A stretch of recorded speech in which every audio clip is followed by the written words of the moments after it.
the sort of things that you talk about in your comedy have been described as unexpected and fascinating. Why are you laughing? Well, you're like, by I who? suppose that's good, isn't it?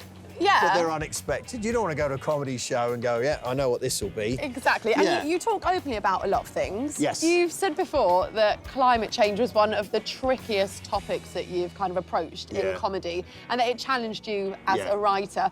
Why were you so motivated to talk about that issue?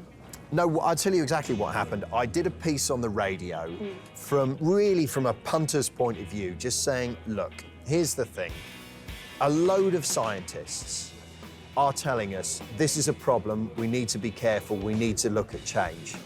It seems mad to me to ignore the advice that they're giving. I mean, you don't question the microwave, you don't go, oh, I'm not using that. You can't trust science. So all the things that are convenient to us, we embrace. All the things that are inconvenient, we go, oh, I don't think that's true. Because surely when you go on stage and you're talking about serious issues like that, don't you get kind of a mixed bag of reactions? Yeah, you do. With climate change, it divided audiences into we know and we agree and we feel frustrated that we're not doing enough because we can't, or we disagree and we hate you for telling us to drive a smaller car, take fewer holidays and eat less meat. Really? Yeah. Or so it was just like this really divisive thing. But I did it anyway because it was important to me. And I was like, well, that's okay. I don't mind angering people with something, but I have to be honest and tell you, like, compared to Brexit, it is nothing.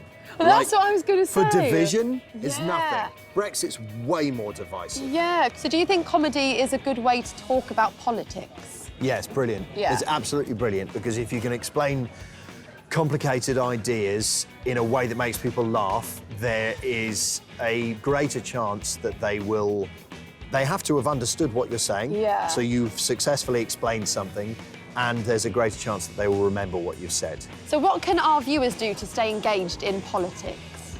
Comedy helps, music helps.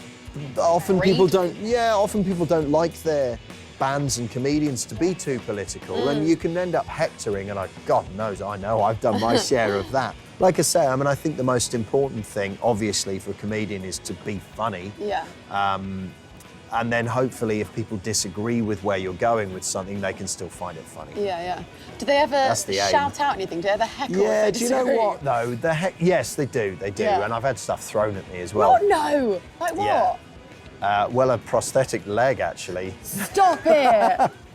No! No, it's a true story. I did a gig. This was around the time of the Iraq War. Right. And this bloke really didn't like me, and he took his leg off and flung it at me. I literally got kicked from 10 metres away. Well, I found that fascinating. Good, well, as long as you It's been a did. pleasure. As long as you did.